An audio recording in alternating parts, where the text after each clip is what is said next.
Kita lanjut lagi kisah menantu pahlawan negara. Jangan lupa like, subscribe, share video dari Alta TV, biar Mimin semangat untuk update video-video terbaru. Tonton juga video-video lain dari Alta TV ya, Alta TV mantap. Terima kasih. Menantu pahlawan negara, bab 46 sampai bab 50. Bab 46 biaya pengobatan puluhan miliar. Yanto bertanya dengan hati-hati, "Ini Kak Bambang?" "Iya." "Apa yang salah dengan anak saya? Apakah dia menyinggung Anda?" Setelah melihat semua orang di dalam rumah, Bambang pun mendengus dingin. "Kalian sengaja ingin mencelakakanku ya? Kalian menyuruhku merebut rumah Ardika. Ternyata hari ini Komandan Drako mengubah Villa Cakrawala menjadi area terlarang.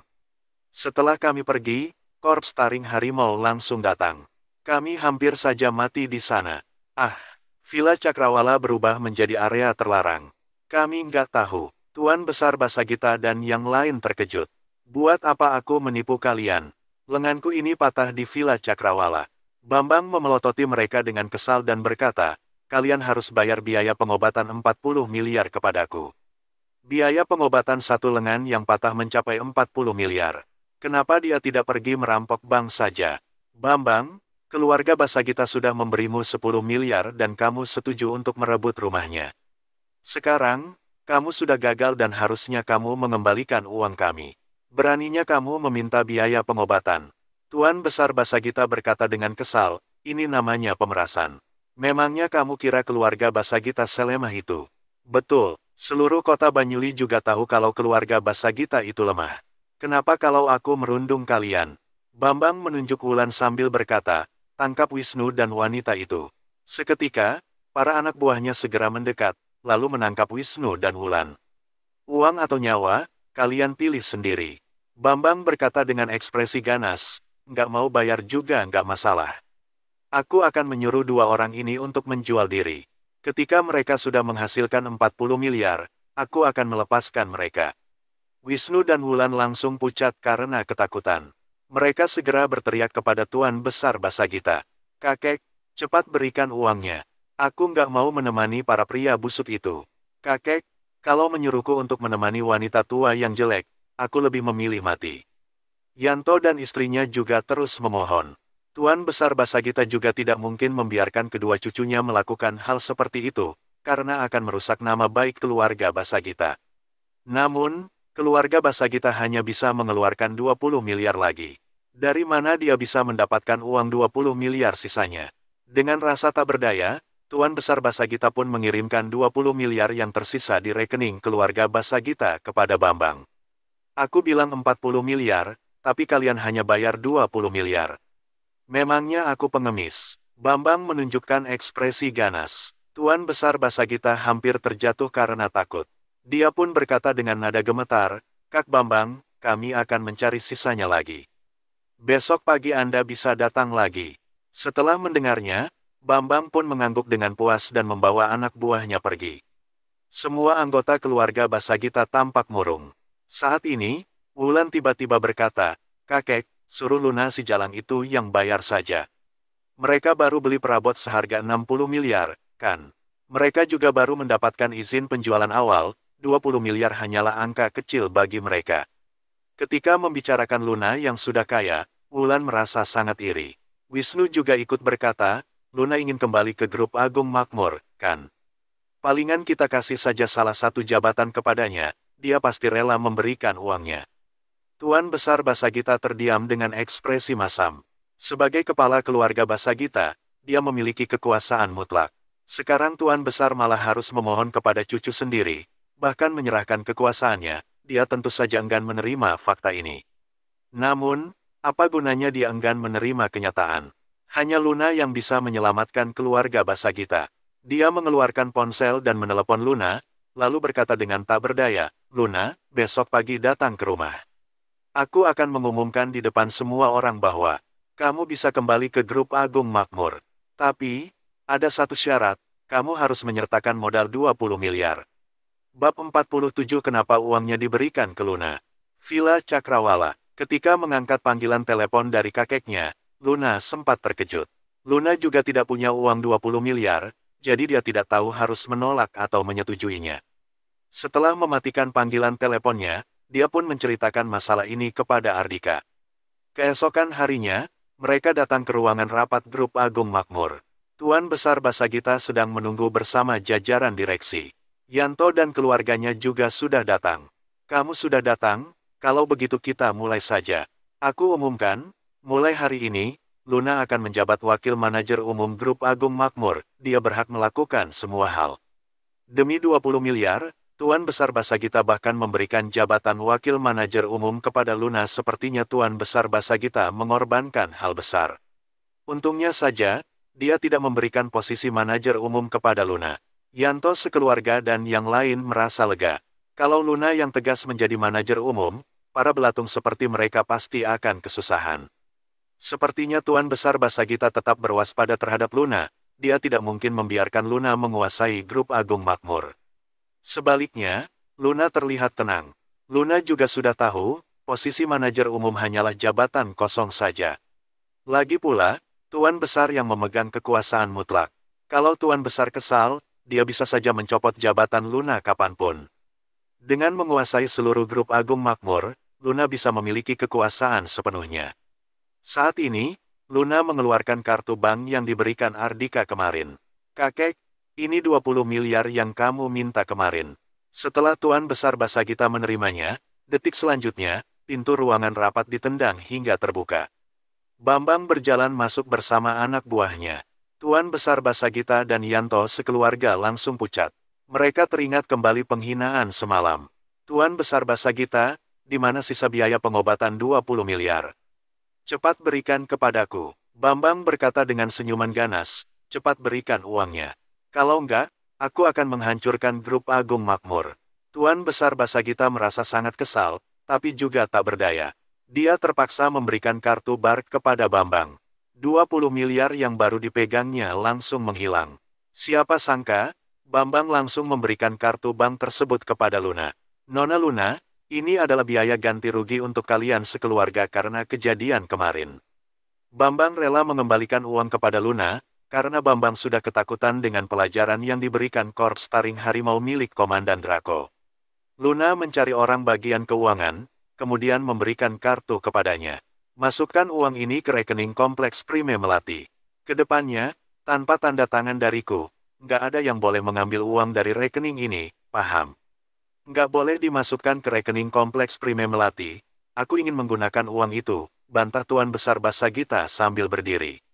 Kakek, kamu nggak kekurangan apapun lagi. Mana perlu kamu uang sebanyak itu? Luna sedikit kesal, dia melakukan semua ini demi kebaikan grup Agung Makmur. Namun, kakeknya justru tidak memedulikan kondisi secara keseluruhan. Grup Agung Makmur lagi kekurangan uang, tapi kakeknya malah ingin menyimpan uangnya sendiri. Tuan Besar Basagita berkata dengan tegas, uang ini memang milik rekening keluarga, bukan rekening perusahaan. Kalau bukan karena kalian, uang ini nggak mungkin diperas oleh Bambang. Kenapa kamu memasukkan uangnya ke rekening perusahaan? Betul kata kakek, siapa suruh kalian menyuruh orang mematahkan tangan Kak Bambang? Kalau enggak, kami juga nggak perlu membayarnya. Aku memberikan uang kepada Nona Luna sebagai permintaan maaf, siapa yang berani merebutnya? Bambang menunjukkan ekspresi galak. Meskipun merasa kesal, Tuan Besar Basagita tidak berani berbicara.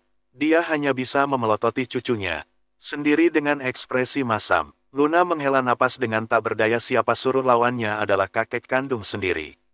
Luna berkata, kakek, uang ini akan digunakan oleh kompleks Prime Melati. Itu juga demi kebaikan grup Agung Makmur. Aku nggak akan asal pakai.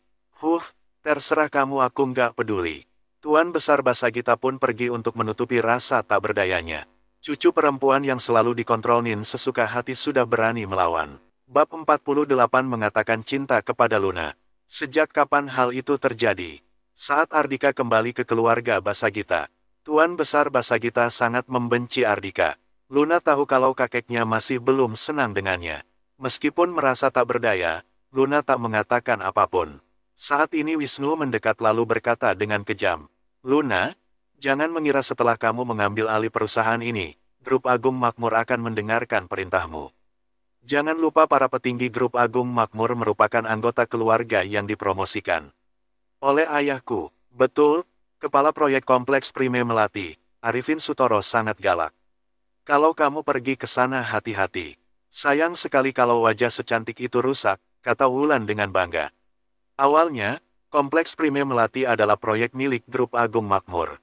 Hanya saja proyek itu diberikan kepada Luna setelah rugi dalam waktu lama. Ardika berkata dengan nada dingin, Wulan, aku nggak masalah merusak wajahmu sekarang juga. Wulan yang ketakutan segera menutup wajahnya lalu berkata, aku hanya mengingatkan istrimu, nggak tahu diri. Mereka pun segera pergi dan tidak memedulikan Ardika lagi. Nggak usah pedulikan mereka. Setelah itu Luna ingin membawa Ardika pulang makan siang, sekaligus memberitahukan kabar baik ini kepada orang tuanya.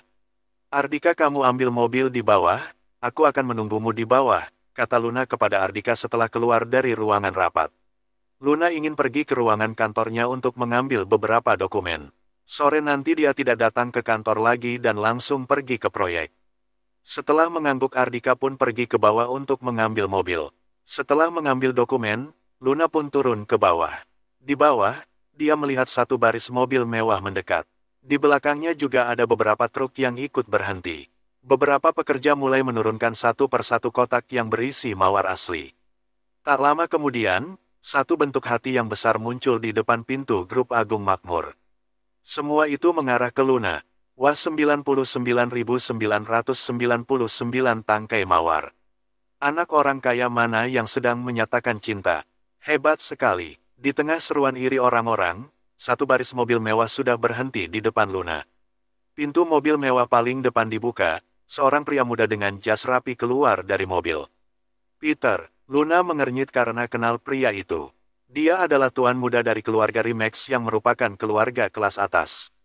Luna pernah melihatnya di pesta ulang tahun. Peter Rimex datang ke hadapan Luna, lalu menatapnya dengan penuh cinta. Dia pun berkata, Nona Luna, sejak melihatmu di pesta ulang tahun, aku sudah terpikat olehmu. Aku selalu memikirkanmu setiap saat. Sepertinya, aku jatuh cinta padamu. Wah, seruan kembali terdengar di sekitar. 99.999 tangkai bunga mawar dan belasan mobil mewah. Pernyataan cinta seperti ini sangat mencengangkan. Sebagai target pernyataan cinta itu, Luna tiba-tiba menjadi pusat perhatian. Wajah Luna langsung memerah. Melihat perubahan ekspresi pada Luna, Peter merasa gembira. Hari ini, dia membawa banyak orang ke Grup Agung Makmur dan berharap cara ini bisa membuat Luna tertarik padanya. Namun, Peter salah sangka. Sekarang, Luna bukan tersipu malu, melainkan merasa canggung. Luna tidak suka menjadi pusat perhatian. Kalau bukan karena tahu bahwa Peter tidak boleh disinggung, Luna pasti sudah pergi meninggalkannya. Maaf, Tuan Muda Peter, aku sudah menikah dan nggak bisa menerima cintamu. Cepat bawa semua bunga ini pergi. Ini adalah daerah perkantoran dan tempat orang bekerja, ucap Luna dengan sopan sambil menahan amarah. Peter tidak menyangka Luna akan menolaknya dengan tegas. Ekspresinya pun menjadi masam. Nona Luna, di seluruh kota Banyuli, siapa yang nggak tahu kalau suamimu adalah seorang idiot yang baru sembuh? Selain nggak bisa memberikan kebahagiaan, dia juga membuatmu ditertawakan. Tapi aku berbeda, keluarga Rimex merupakan keluarga kelas atas. Kalau kamu bersamaku, keluarga Rimex bisa memberikan banyak bantuan kepadamu. Bab 49 memberikan mobil mewah. Mendengar Peter memfitnah Ardika, ekspresi Luna langsung menjadi masam. Peter menumpuk rangkaian bunga mawar di belakang sambil berkata, coba lihat, aku menyiapkan 99.999 tangkai bunga mawar untukmu. Lihatlah dengan saksama, kamu bisa melihat namamu. Setelah diingatkan, Luna ternyata melihat namanya yang terbentuk dari beberapa tangkai bunga yang lebih muda warnanya. Namun, Luna sama sekali tidak tertarik. Metode Peter mungkin masih bisa menipu para gadis yang belum punya pengalaman.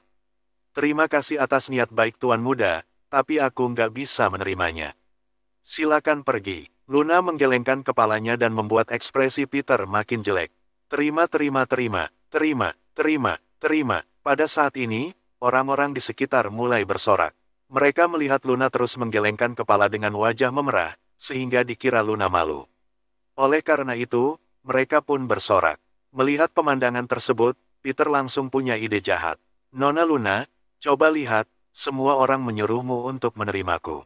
Kamu pura-pura terima aku saja. Kalau enggak, harga diriku akan tercoreng. Kalau Luna menerimanya, lalu berpelukan dengannya, Peter akan menyebarkan berita ini ke seluruh kota dan membuatnya menjadi fakta. Kalau Ardika tidak ingin diselingkuhi, dia harus bercerai dengan Luna. Luna yang dipaksa mulai panik. Luna tidak ingin menerima Peter, tetapi juga tidak berani menyinggung Peter yang berasal dari keluarga atas. Luna merasa kalau Ardika pasti punya cara untuk menyelesaikan masalah ini. Ardika, mana kamu? Kenapa masih belum datang? Teriak Luna dalam hati.